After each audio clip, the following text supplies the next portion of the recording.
हमारे बीच में हमारी नेता, हमारी बड़ी बहन, जिन्होंने हर संघर्ष में आपका साथ दिया। जब किसान पे बात आई, आपको लखीमपुर याद होगा, जब किसानों को बेरहमी से भाजपा सरकार के मंत्रियों की गाड़ियों के नीचे रौंदा गया, तो एक शेरनी की तरह एक हमारी बहन देश में अकेली निकली और लखीमपुर गई, जहां पर बीजेपी सरकार ने उन्होंने जेल में कई दिनों तक रखने का काम किया। जब हमारी बेटियों पे बात आई, जंतर मंतर में और दिल्ली की सड़कों पे हमारी बेटियों को घसीटा जा रहा था, तो देश में सबसे पहले कदम बढ़ाकर हमारी बेटियों के सम्मान में, हमारे खिलाड़ियों के सम्मान में अगर कोई पहुंचा तो हमारी ये शेरनी, हमारी ये बहन प्रियंका गांधी पहुंची। जब संविधान की बात आई और गरीब की बात आई, संविधान पे आक्रमण हो रहा था देश में, तो हमारी बहन सबसे पहले आई। और जब हरियाणा के मान सम्मान की बात आई, तो हमारे बहन ने हमेशा हरियाणा के लिए हमेशा बहन खड़ी रही। आज ऐसी हमारी बहन का मैं अपने इलाके में आप सबकी तरफ से स्वागत करता हूं कि आज हमारे हरियाणा की इस पावन धरा पे और मेरे इस इलाके में आप आए हो। मैं बहुत बहुत आपका स्वागत करता हूं।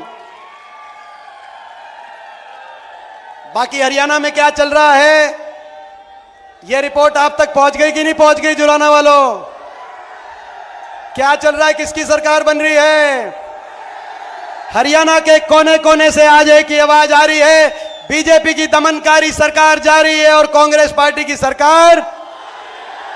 देखो, हमने नहीं कहा कि आ रही है, बोलो, अंदर से आपकी आवाज आई, क्योंकि ये भगवान की आवाज है, सच की आवाज है। जो ये सरकार, बीजेपी की सरकार, जिसने हरियाणा का इतना नुकसान किया, जिस सरकार ने आज हरियाणा को देश में नंबर 1 बना दिया बेरोजगारी में, हरियाणा को देश में नंबर 1 बना दिया नशे में, हरियाणा को बीजेपी ने नंबर 1 बना दिया देश में अपराध में, भ्रष्टाचार, महंगाई, आज विकास की पटरी से हरियाणा को उतारने वाली ये सरकार, 750 किसानों की जान की कुर्बानी लेने वाली बीजेपी ये सरकार, हमारी बेटियों को दिल्ली की सड़कों पर घसीटवाने वाली बीजेपी की ये सरकार, बाबा साहब भीमराव अंबेडकर जी के संविधान की हत्यारी ये भाजपा की सरकार, गरीब आदमी की सारी स्कीम्स को हरियाणा में बंद करने वाली बीजेपी की ये सरकार, आज हर घर को परेशानी में डालने वाली बीजेपी की ये सरकार। आज जब हमने इस सरकार से, मैं प्रियंका जी को बताना चाहता हूं, हमने एक पदयात्रा करी और सरकार से पूछा कि आपने हरियाणा का इतना भट्टा बिठा दिया कि नहीं बिठा दिया इन्होंने हरियाणा का भट्टा? मैं सवाल पूछा कि आपने हरियाणा का जो भट्टा बिठा दिया है, हरियाणा हिसाब मांग रहा है 10 साल के आपके कुशासन का। तो दिल्ली से बड़े बड़े नेता आए और उन्होंने कहा कि बीजेपी है, हम बीजेपी हैं, हम हिसाब नहीं देंगे। 10 साल हरियाणा का भट्टा हमने बिठा दिया हो, भले हम हिसाब नहीं देंगे क्योंकि हम बीजेपी हैं। हम तो हिसाब लिया करते हैं, हम हिसाब दिया नहीं करते। बीजेपी के नेताओं ने ये कहा। जब 5 अक्टूबर को वोट पड़े तो भाई जो मशीन है, भाई मशीनों में से दिल्ली के उन नेताओं तक एक गूंज जानी चाहिए, इतनी मशीन दबा दो, इतनी मशीन दबा दो, दिल्ली के नेताओं तक ये बात जानी चाहिए। कहीं और आपका बिना हिसाब करे काम चल जाता होगा, लेकिन यहां नहीं चलेगा। ये महाभारत की धरती है, क्योंकि ये हरियाणा है प्रधान, ये हरियाणा है, यहां न्याय होगा। बहन बेटी के जब मान सम्मान पे बात आई, ये वो देश है, प्रदेश है, जहां दुश्मन की बहन बेटी की इज्जत को भी अपनी इज्जत मानने की संस्कृति है। जब द्रौपदी की इज्जत पे बात आई, तो यहीं नजदीक में कुछ कोस दूर कुरुक्षेत्र के मैदान में महाभारत का महारण हुआ। ये वो देश है, यहां आपकी हरियाणा की बेटियों के साथ क्या हुआ वो आपने नजारा देखा। मैं आज दीदी का स्वागत करने के साथ साथ आप सबकी तरफ से एक आश्वासन दिलाना चाहता हूं दीदी को।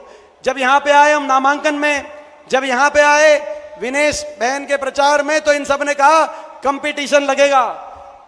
गढ़ी सांपला कलोई, जो हुड्डा साहब का विधानसभा क्षेत्र है, गढ़ी सांपला कलोई का और जुलाना का कंपटीशन लगेगा कि कौन ज्यादा जिताएगा। तो मैंने इनको कहा कि भाई जुलाना से ज्यादा जिता दो आप। बताओ भाई, जुलाना से ज्यादा जिता दोगे क्या? जुलाना से ज्यादा जिताओ आप। बड़ी जीत, आप बड़ी जीत जुलाना में देना, ताकि अगली कांग्रेस की सरकार प्रदेश में प्रियंका जी के नेतृत्व में, राहुल गांधी जी के नेतृत्व में और सतपाल ब्रह्मचारी जी, विनेश जी और हम तीनों मिलकर प्रदेश में जुलाना को नंबर 1 विकास में बनाने की जिम्मेदारी आज हम लेने के लिए आए हैं। ये हमारी जिम्मेदारी है, जुलाना को विकास में नंबर 1। बहुत दिनों से जो है मैं समझता हूं ये जुलाना हल्के की आज आस है कि जुलाना विकास में प्रदेश में नंबर 1 आए।